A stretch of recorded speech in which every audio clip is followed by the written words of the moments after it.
Assalamualaikum warahmatullahi wabarakatuh. Perkenalkan, nama saya Dede Kartika dari Pendidikan Agama Islam semester 5 kelas B. Jadi saya di sini akan menjelaskan tentang prinsip-prinsip pengembangan kurikulum. Jadi, penjelasan yang pertama yaitu pengertian pengembangan kurikulum. Nah, pengembangan kurikulum harus berdasarkan pada prinsip-prinsip tertentu, prinsip yang dianut di dalam pengembangan kurikulum, merupakan kaidah norma, pertimbangan, atau aturan yang menjiwai kurikulum itu.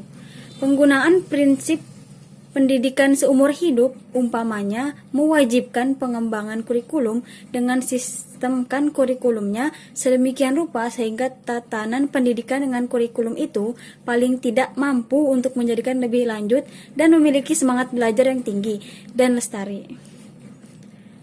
Lalu pengembangan kurikulum dapat menggunakan prinsip-prinsip yang telah berkembang di dalam kehidupan sehari-hari atau menciptakan prinsip sendiri-sendiri baru. Oleh sebab itu, mungkin terdapat prinsip perkembangan kurikulum di suatu sekolah berbeda dengan prinsip yang digunakan di sekolah lain. Nah, yang kedua yaitu tentang prinsip-prinsip umum pengembangan kurikulum. Ada 5 prinsip umum pengembangan kurikulum, yaitu relevansi, fleksibilitas, kontinuitas, efisien, dan efektivitas.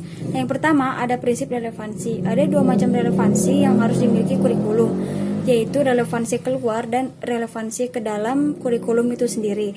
Relevansi keluar maksudnya adalah tujuan, isi, dan proses belajar yang mencakup dalam kurikulum hendaknya relevansi dengan tuntutan ilmu pengetahuan dan teknologi atau relevansi epistemologis, tuntutan dan potensi peserta didik atau relevansi psikologis, serta tuntutan dan kebutuhan perkembangan masyarakat atau relevansi sosiologis. Pada dasarnya menyiapkan siswa untuk bisa hidup dan bekerja di dalam masyarakat. Nah, yang kedua ada prinsip fleksibilitas. Prinsip fleksibilitas artinya suatu sistem harus lentur, terutama dalam hal pelaksananya. Pada dasarnya, kurikulum dirancang untuk mencapai tujuan tertentu sesuai dengan jenis atau jenjang pendidikan tertentu. Oleh karenanya, kurikulum harus bersifat fleksibel dalam artian memiliki alternatif lain dalam mencapai tujuan tersebut. Nah, dalam mengembangkan kurikulum perlu menggunakan berbagai metode dan cara-cara yang sesuai dengan situasi atau kondisi tempat di mana kurikulum tersebut dikembangkan. Nah, yang ketiga ada prinsip kontinuitas. Prinsip kontinuitas artinya dalam pengembangan kurikulum perlu memperhatikan aspek kesinambungan antar kelas atau jenjang pendidikan. Hal ini dimaksudkan agar proses pendidikan siswa dapat berjalan dengan berkesinambungan antar jenjang yang lebih rendah dengan jenjang yang lebih tinggi. Pendidikan pada kelas atau jenjang yang lebih rendah harus menjadi dasar untuk berkelanjutan ke kelas atau jenjang yang lebih tinggi. Dengan demikian akan terhindar dari ketidakmampuan awal siswa untuk melanjutkan pendidikan ke kelas atau jenjang yang lebih tinggi. Nah, prinsip yang keempat yaitu prinsip praktik atau efisiensi. Kurikulum dikembangkan dengan memperhatikan prinsip efisiensi, artinya dapat dan mudah untuk diterapkan di lapangan. Kurikulum harus bisa diterapkan dalam praktik pendidikan sesuai dengan situasi dan kondisi tertentu. Oleh karenanya, para pengembangan kurikulum harus mengetahui terlebih dahulu di mana dan situasi tempat di mana kurikulum akan diterapkan. Meskipun secara rinci situasi dan kondisinya tidak diketahui, namun paling tidak gambaran umumnya harus dapat diketahui secara pasti. Pemahaman akan situasi dan kondisi ini memungkinkan untuk hasil dari pengembangan kurikulum ini dapat diterapkan. Nah, yang terakhir ada prinsip efektivitas. Prinsip efektivitas menunjukkan suatu pengertian bahwa kurikulum selalu berorientasi pada tujuan yang ingin dicapai. Kurikulum merupakan alat untuk mencapai tujuan, oleh karenanya kurikulum harus memiliki jenis dan karakteristik tujuan yang jelas. Kejelasan tujuan dan dapat menentukan isi, metode, dan sistem evaluasi serta metode konsep kurikulum apa yang akan digunakan. Di samping itu, tujuan juga dapat memudahkan dalam mengimplementasikan kurikulum itu sendiri. Nah, yang ketiga yaitu prinsip khusus pengembangan kurikulum. Prinsip khusus merupakan prinsip yang hanya berlaku di tempat di mana kondisi atau situasi tertentu.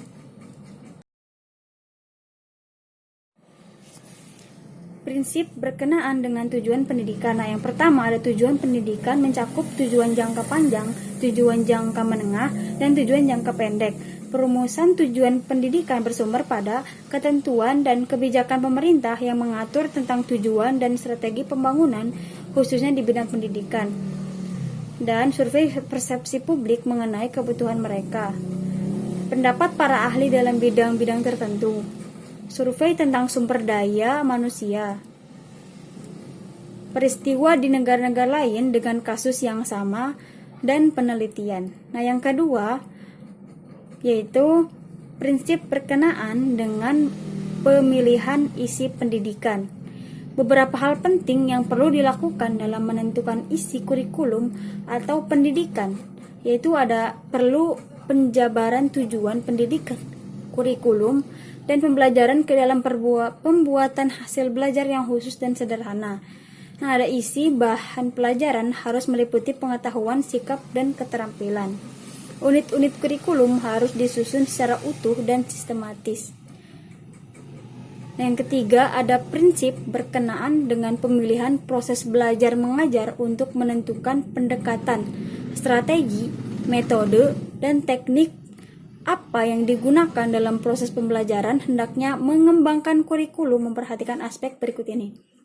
Nah, itu ada aspek pendekatan, strategi, metode, dan teknik tersebut cocok untuk digunakan pada bahan pelajaran. Apakah pendekatan, strategi, metode, dan teknik tersebut menunjukkan kegiatan yang bervariasi sehingga dapat melayani perbedaan individual siswa?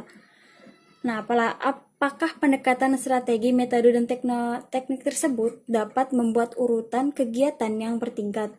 Apakah pendekatan, strategi, metode, dan teknik tersebut berorientasi pada siswa atau berorientasi pada guru?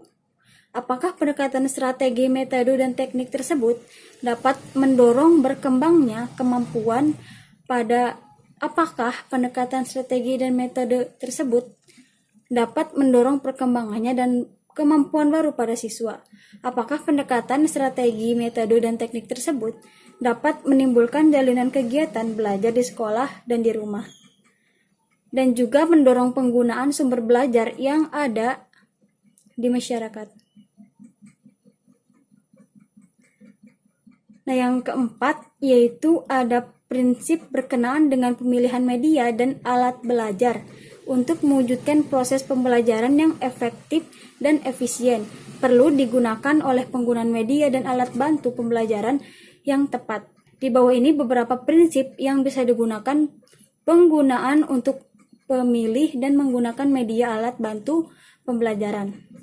Pertama ada media atau alat bantu yang diperlukan dalam proses pembelajaran. Apakah semua sudah tersedia? Bila alat tersebut tidak ada, apakah ada penggantinya? Kalau ada yang harus dibuat, hendaknya memperhatikan bagaimana membuatnya, siapa yang membuatnya, pembiayaannya, serta waktu pembuatannya. Bagaimana pengaruh orientasi dan media dan alat bantu pembelajaran? Apakah dalam bentuk modul, apakah ajar, atau bentuk yang lainnya? Bagaimana pengintegrasiannya dalam keseluruhan kegiatan pembelajaran? Hasil yang terbaik akan diperoleh dengan menggunakan multimedia. Yang terakhir yaitu prinsip berkenaan dengan pemilihan kegiatan, penilaian kegiatan atau evaluasi merupakan bagian yang tidak terpisah dari pembelajaran. Oleh karenanya, pengembangan kurikulum harus memperhatikan prinsip-prinsip evaluasi, yaitu objektivitas, komprehensif, kooperatif, pendidikan, kontabilitas, dan praktik. Adapun hal-hal yang perlu diperhatikan dalam perencanaan evaluasi yaitu bagaimana praktek kelas, usia, kemampuan kelompok yang akan dinilai, berapa lama waktu yang akan diperlukan, teknik evaluasi apa yang akan digunakan,